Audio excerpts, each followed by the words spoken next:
Hey everyone, Dante here with the Raging Geek, and today I want to take a look at my vintage video game haul.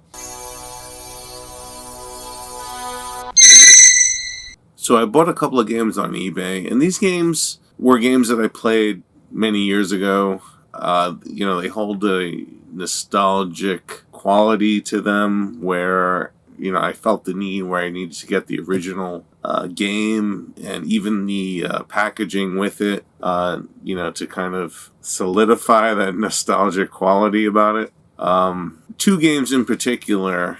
One when I was in my later teens, and another one when I was kind of just starting off, tinkering with computers and, getting to know computers.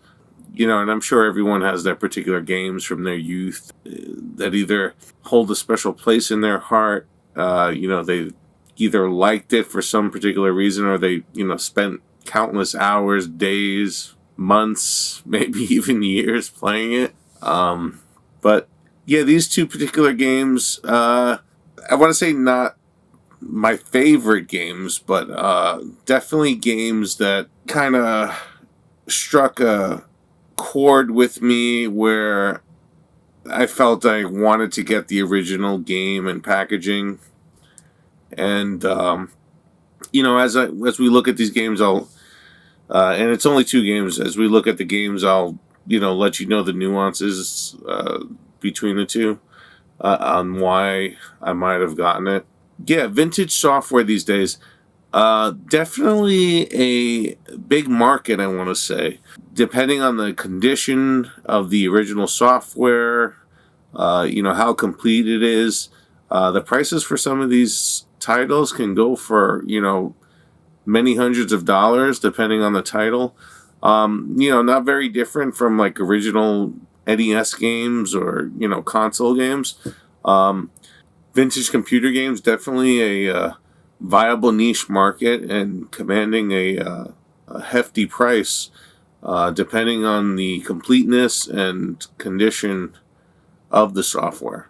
Not to mention the platform that it's for, may it be, earlier computer Commodore software, Apple software, IBM PC software.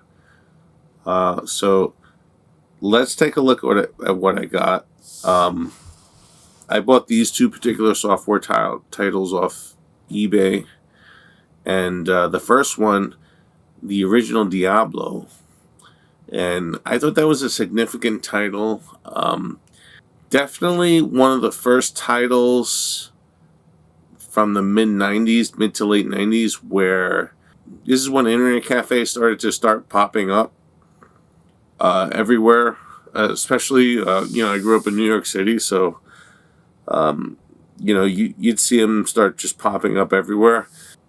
Basically looked like a lounge, like a club lounge, and, lights were very dim, and, you would just have lines of computers, and you would go there, and, you would do what you want. They would have small eats there, just like cup of noodle soup and like a lot of iced tea, caffeine drinks and stuff like that. And you would just either browse the internet, play multiplayer games or play games like Diablo. And, it would cost like really cheap. I mean, at the time, for someone who didn't work, I guess, it could add up. But I think at the time it was like $3 an hour. And you could just sit there and, spend all day. Some of them were open 24/7. So you could just be there forever. As long as you paid $3 an hour and just play games endlessly and, I guess eat cup of noodle soup and drink Lipton iced tea or whatnot. But yeah, Diablo, the original. One of those games that, I did go to internet cafes. It was more the social aspect. You could go there with your friends and, actually, it's one thing to play on the internet, and you're playing a multiplayer game. It's another thing, playing almost like couch co-op, but, playing a multiplayer game on like a PC next to your friend. And it's a whole different experience. A lot more fun, I want to say. And, something you don't really see too much, everyone's like kind of like, isolated these days, with high-speed internet. Nobody really socializes anymore face to face. So it was a really fun time. Especially since, the technology in general was in its infancy and just kind of getting traction. And, we just started seeing high-speed internet. It was like a real big deal back then. So, yeah, real fun time. The whole aspect of massively multiplayer games and just multiplayer games in general. Being able to play in real time with, multiple people was a big deal, and it was really fun. So yeah, playing in internet cafes. Yeah, I'm not really too sure if internet cafes are still, like a viable business. I'm sure there might be a couple still around. I'm sure that they're, doing other things as well, besides that, maybe like couch console gaming and stuff like that. But, internet cafes. So, let's take a look at the first game that I got off of eBay. Diablo for the PC. I got a real nice, complete version of it. Though not new in the box, it's complete in the box. And I got it on eBay. It was about like $80.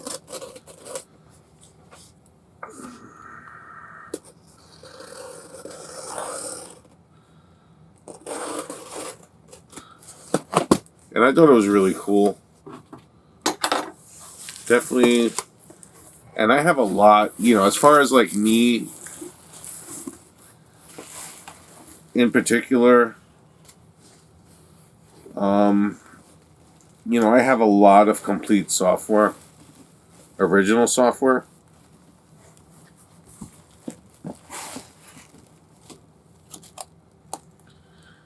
And yeah,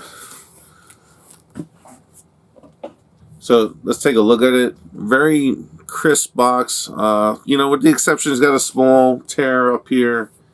And, that was pretty common, especially when you bought a new piece of software. It's like, back then it was like, no one was really thinking about keeping this as, an antique or something, collectible, like a vintage collectible. Though, some people were more particular about the condition of their software boxes than others. But, yeah, I can understand someone like just kind of running their finger across just to open the tape seal, and something like that would occur. But in general, this is a really crisp box,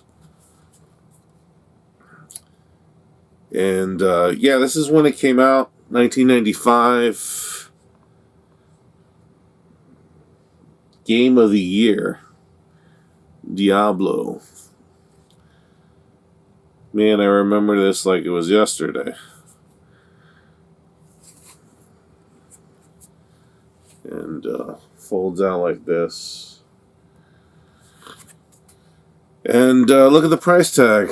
Yeah, it's funny because, game prices haven't really changed too much, with inflation.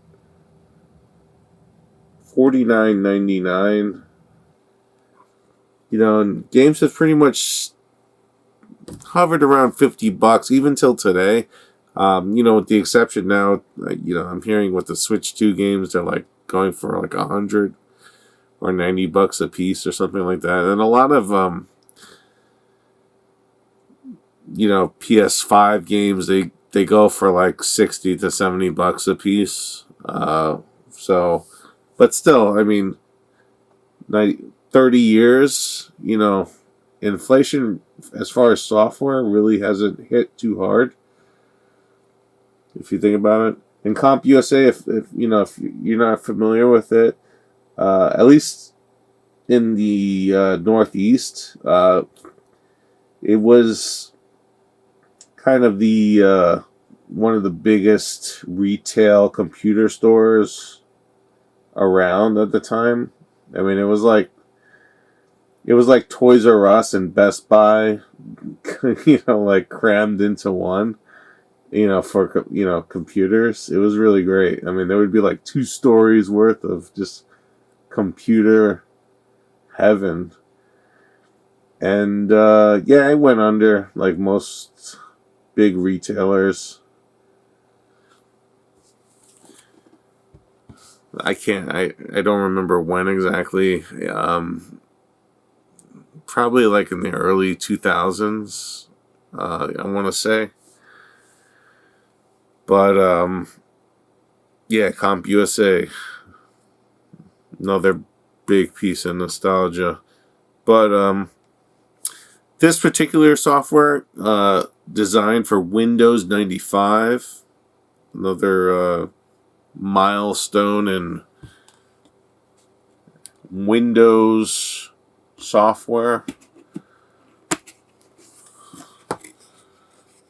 And the rating on Diablo, the original Diablo, mature, ages 17 plus. And I'm going to take out the contents of the box. So it came with the original disc.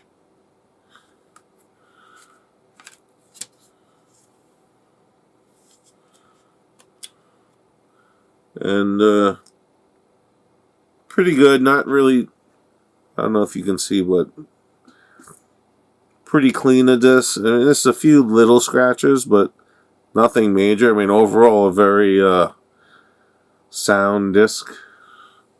Or CD-ROM, I want to say. And look, AT&T Internet for everyone. And we have a Blizzard registration card. Back in the days, registration cards were everything. Well, as you can see on the corner here, register and get a chance to win free software and other cool stuff. I mean, who wouldn't want that? And you would get to fill out this cool registration card for the free software. Probably the highlight of this is the instruction manual. I mean, today, when do you get like an actual physical instruction manual or documentation for any game? It's very rare that you do. And this booklet, quite a thick booklet for a software instruction manual. Not to say let me tell you, in the 80s, computer software, man, they would have some encyclopedias with the game. I mean, serious documentation. I mean, like fat instruction manuals. I mean, it was the cat's pajamas. I mean, you had to be like a academic scholar just to play some of these games back in the 80s. But yeah, I mean, more light on the instructions. With the 90s games, more heavy on the lore, I want to say. Where you see some of the breakdown of the characters and descriptions. You got some of that original Diablo art here, as you can see, for the sorcerer. And yeah, kind of the history of Diablo. Heaven and Hell, the Great Conflict. Very cool stuff. It's great. I mean, you really don't get this kind of stuff anymore with software unless you buy like the collector's edition and spend like, your month's paycheck, to get it and stuff. I mean, this stuff came standard with the game. You didn't need a collector's edition or like the superior edition or whatever the fuck they call it. Yeah, standard. This shit was standard. I want to say after 2000, everything went to freaking hell. But cool stuff. Diablo original, and I got this from eBay. It was about $80. And you know what? I was happy to pay it. This will go in my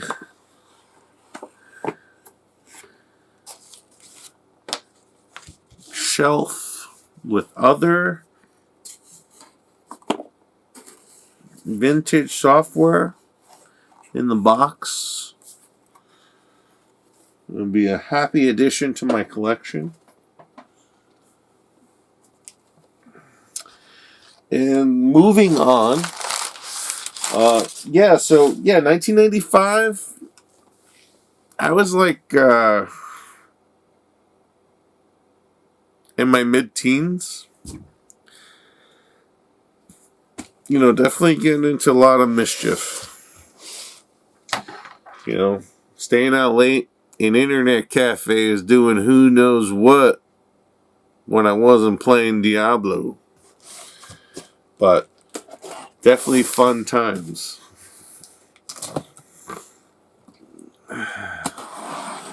Now, this game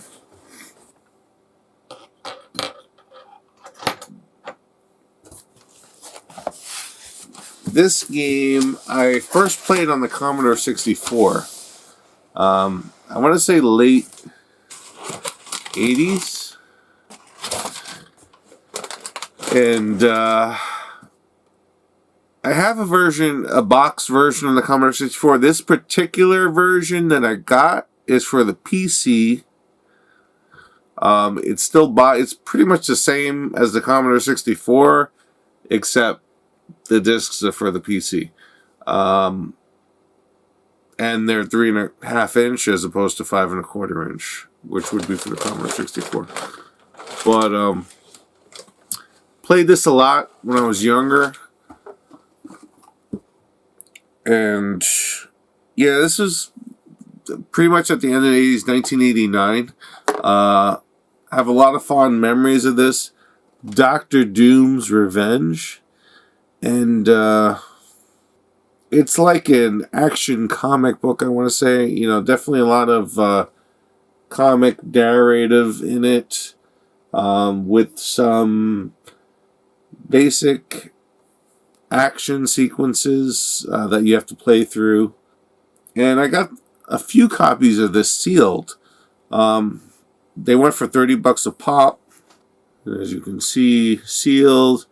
The cellophane definitely, some wear and some crunching on the boxes. But it is complete and is new sealed.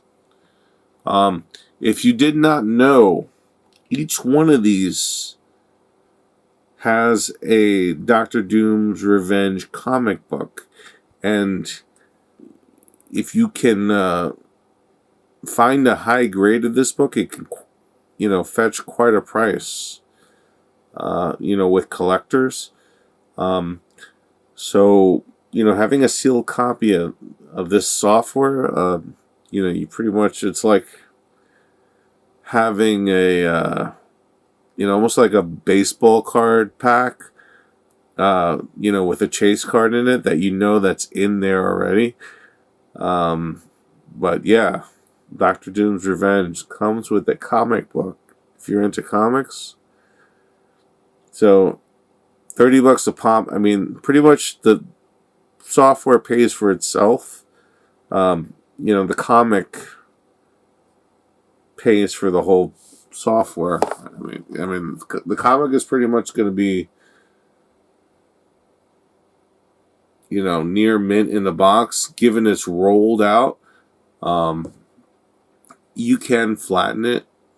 Get the rollout.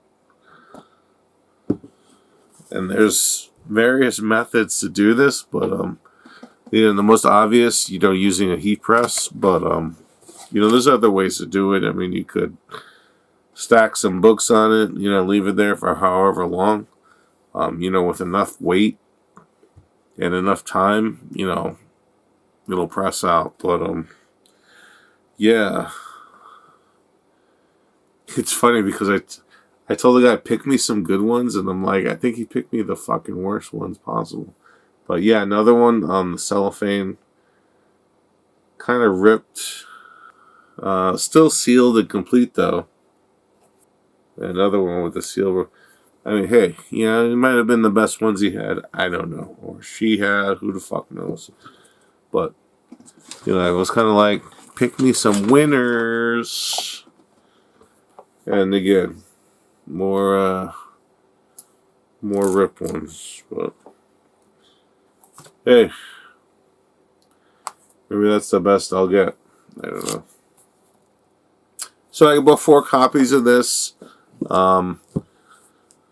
So that's 4 copies of the comic book. Not to mention 4 sealed copies of the software. And yeah, I mean they're pretty. They're new and crisp, and they're sealed. Just some minor, I guess you want to call it shelfware, where the cellophane is splitting a little bit. And that's to be expected, I guess, with the age. I mean, 1989, in 4 years, I mean, they're going to be 40 years old. I mean, I don't think these were made with the intent of, just sitting as collector pieces for 40 years. But, yeah. Doctor Doom's Revenge.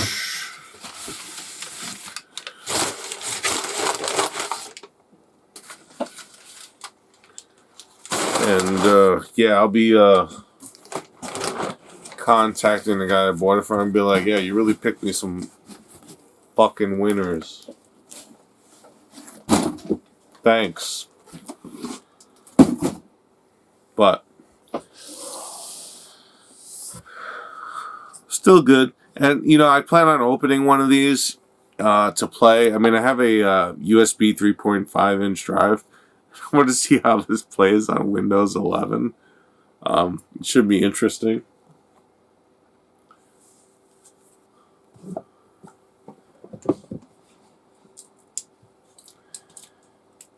And 1989, yeah. Probably I had my Commodore 64. Cartoons and toys still, and comics still probably priority 1 in my mind.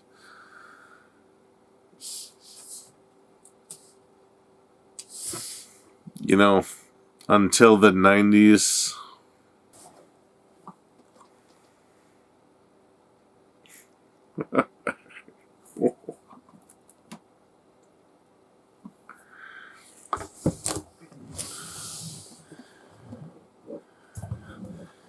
But you really can't get better than that. I mean, it's like Doctor Doom, Spider-Man, and Captain America. I mean, it's like the only thing better than that would be if you threw Hulk right in the middle. But, I mean, that's pretty much... Those are the guys you want in a piece of software. Yeah, eBay, $30 a pop. I thought it was a really good deal. Even sitting on a shelf idle, I mean, these things get worn. And I see it with books, that I have on shelf, or even toy boxes that I just leave on the shelf. This stuff just breaks down. I mean, it's just cardboard and plastic. I mean, it's not meant to, stand the test of time.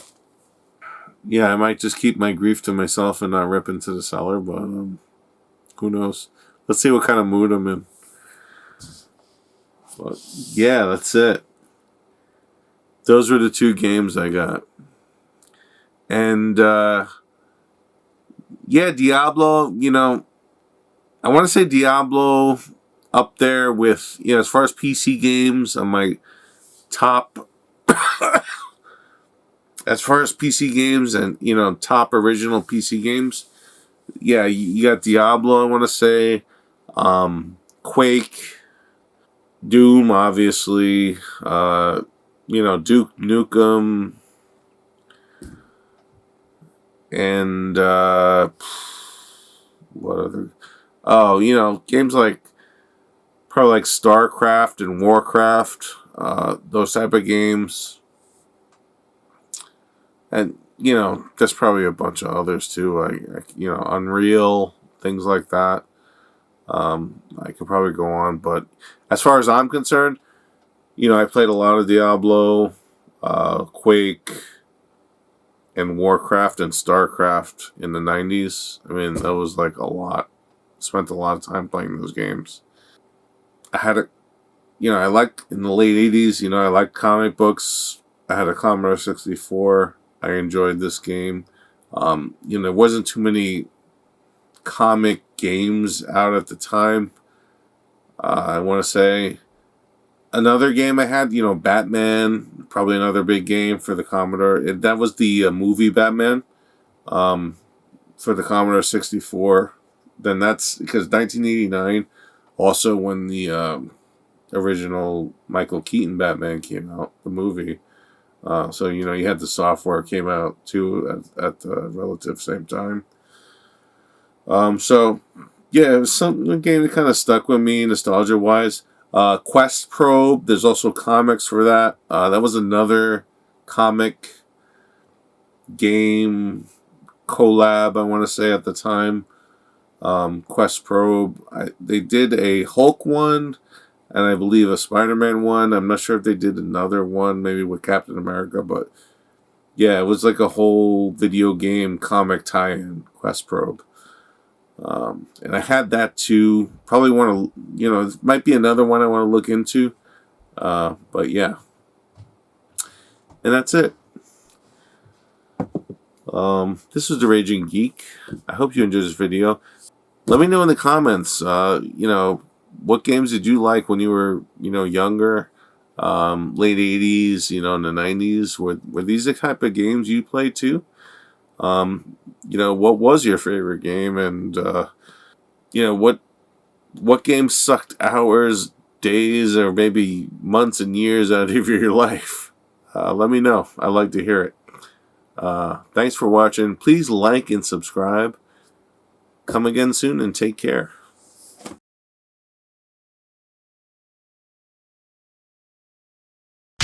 Raging Geek.